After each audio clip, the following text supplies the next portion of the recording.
Not only did this man's California homes get raided, but the FBI smashed through the gates of his mansion with an armored car and came through with a damn helicopter. Marley Marl's name's been ringing through hip-hop for decades, especially when it comes to the Bay Area. One of the highlights of his career is when Drake shouted him out on The Motto, his hit from 2011 that had everybody yelling YOLO and was a whole homage to hyphy. The shoutout definitely helped solidify Marley Marl as a presence in music, especially when you consider how big that song got. But before all that, Marley Marl was building a career as a very reliable producer. Not too long after, Marley Marl was doing records with Usher, Drake, Chris Brown, Tyga, David Guetta, Pusha T, Sean Kingston, everybody who was popping in the 2010s, while also dropping his own album, Molly's World Volume 1 in 2017. Also, he had his moment in the sun when he appeared on season 1 of Love and Hip Hop. It's safe to say Molly built up a respectable resume of hit songs and a big network of successful artists. What most people didn't know at the time is Marley Marl's celebrity clientele went way beyond selling beats. Not only was he involved in animal trafficking,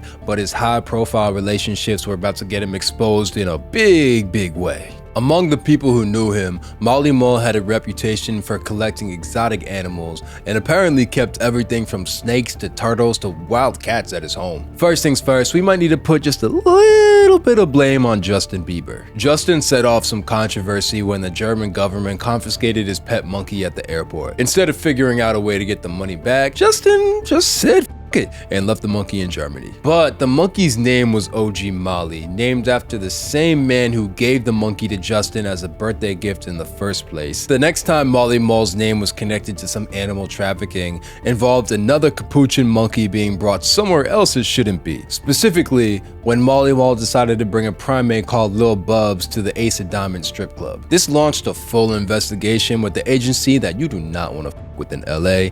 The LA County Departments of Public Health. Apparently, it's illegal to possess wild monkeys of any kind and keep them as pets. The more you know. Ace of Diamonds got hit with a health warning over the situation, but Marley Marl bragged to TMZ that the club owner wanted to buy a monkey of his own while also talking about how the strippers loved Lil Bubs and partied all night with him. Safe to say, if you've seen any rapper with a primate in the last 10 years, Marley Marl is the reason why. It hit the fan for Molly 2 years later though, when SWAT teams raided his 2 homes in California, confiscating a spider monkey from one and a serval, another type of exotic cat, from the other. Marley Marl was tipped off because Molly kept posting pictures of his pets on Instagram, just another example of how IG will catch you slipping way before the police will. Even with that, it turns out the animal trafficking allegations were the least of Molly's issues.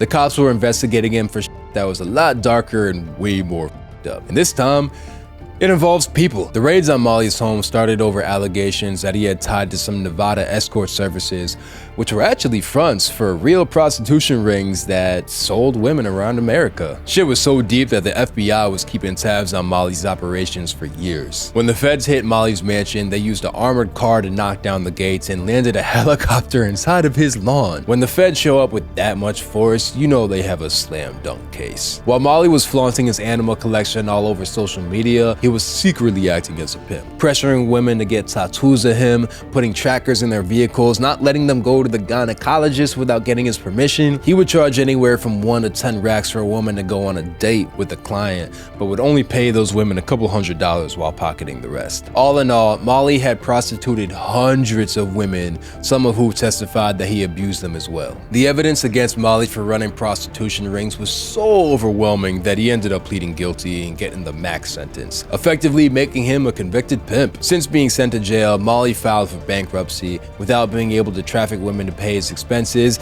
it looks like his whole empire has crumbled.